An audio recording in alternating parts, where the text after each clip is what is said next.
Kinabukasan sa Valhalla. Pinakita si Juhyuk kasama ang ibang mga estudyante para sa opening ceremony ng Valhalla sa mga bagong estudyante. Hindi naman mapigilan ni Juhyuk ang antok dahil sa wala siyang interes sa pinagsasabi sa opening ceremony. Napansin niya na may mga nilalang na may malaswang tingin sa kanya. Ang hindi niya alam. Pinag-uusapan siya ng mga estudyante dahil sa pambabarubal niya sa mga reporter at recruitment agency kahapon.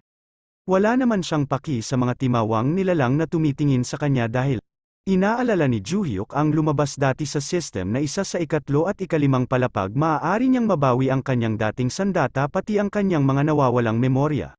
Iniisip niya din na kailangan lamang niyang pumasok at lumabas sa nasabing palapag na hindi magdudulot ng problema sa kanya.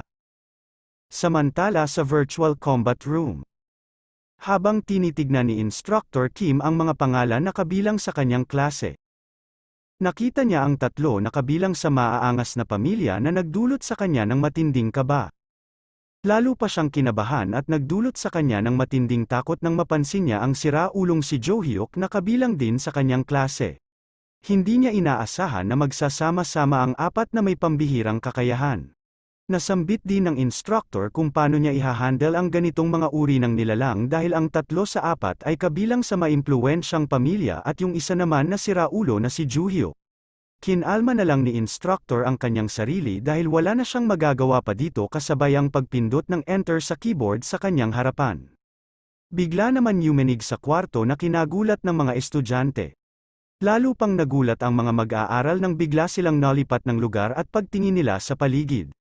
Napapaligiran sila ng mga aswang tiyanak tiktik at duwendeng gala. Humawak naman sa malaking kitchen knife ang instructor na nagpapahiwatig sa paghahanda niya kung magkaroon ng hindi inaasahan pangyayari. Sumisigaw at mababakas sa itsura ng mga halimaw na paborito nilang pagkain ang mga tao. Pinagpawisan naman ng malapot si Siyok dahil napansin niya ang paglalaway ng mga halimaw.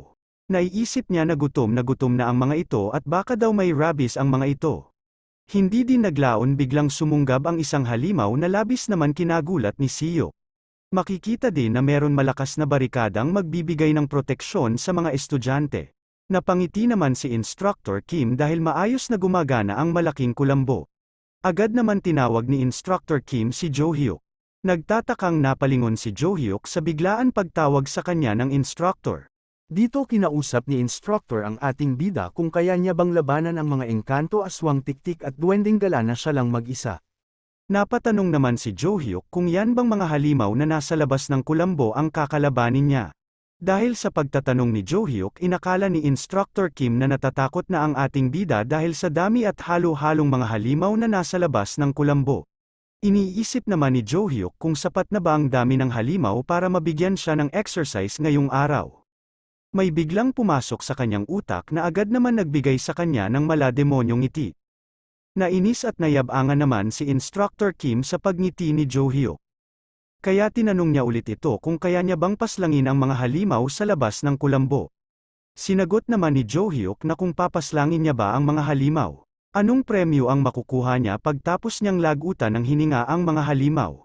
Sumagot naman si Instructor na kung sakaling mapagtagumpayan niyang mapaslang ang mga ito, maaari siyang humiling sa instructor na nais niyang maibigay sa kanya. Natuwa naman si Juhyuk sa maaari niyang makuha. Dagdag pa ni Juhyuk kailangan niya ng sandata na gagamitin para mapabilis at maging swabe ang pagkatay niya sa mga halimaw. Nagmadali naman dinukot ni Instructor Kim ang malaking kitchen knife sa kanyang balakang. At agad niya itong inabot kay Juhyuk. Sabay sabi na ito lang ang sandata na maaari mong magamit. Sinipat naman agad ni Juhyuk ang malaking kitchen knife at nasabi nito na sakto na ito para sa mga halimaw sa labas. Bumukas bahagya ang kulambo kung saan nakatayo si Juhyuk.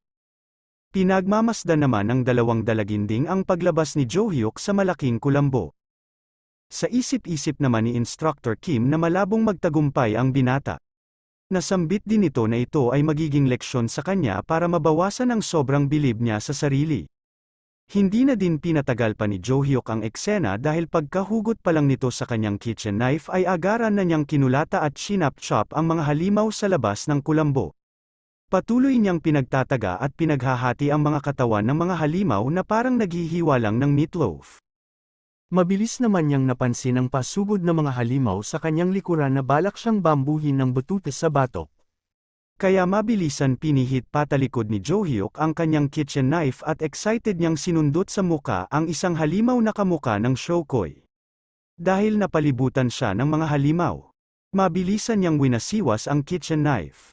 Diretso sa kabilang buhay ang mga halimaw na tinatamaan ng mga atake ni Jo-hyuk.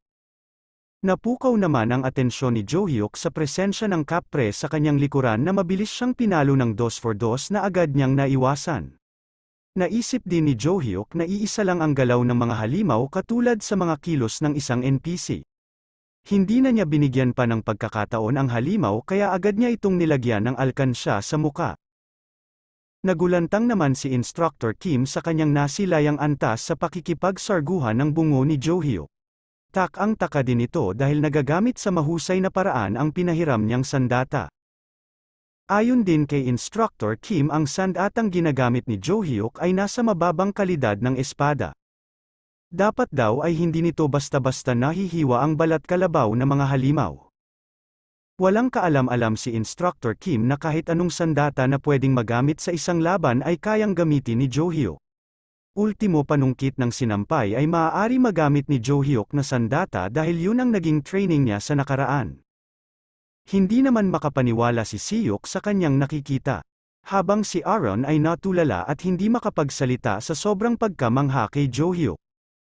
Pagkatapos ng pagkatay ni Jo-hyuk sa mga halimaw, agad niyang pinaalala ang kanilang napag-usapan ni Instructor Kim na maaari siyang humiling ng isang bagay sa oras na mapagtagumpayan niyang matapos ang binigay sa kanyang exercise. Hindi na din nagpaligoy-ligoy pa si Jo-hyuk at sinabi niya na nais niyang makapasok sa Constellation Room. Nabigla naman si Instructor Kim sa hiniling ni Jo-hyuk kaya sinabi niya agad na magpapaalam muna siya sa director para humingi ng permiso. Hapon na nang matapos ang klase. Sinabihan ni Instructor Kim ang mga estudyante na umuwi at magpahinga ng mabuti dahil nakakapagod ang mga ginawa nila sa unang araw. Si Jo-hyuk naman ay umay na umay sa sobrang haba ng naging klase. Kaya sa isip niya pagtapos niyang makuha ang kailangan niya ay lilisanin niya agad ang academy. Pero agad naman niyang napagtanto na siguro kaya nababagot siya kasi hindi niya naranasan magturo at mag-aral sa nakaraan. Habang naglalakad pa uwi, inaalala niya ang mga impormasyon na natuklasan niya.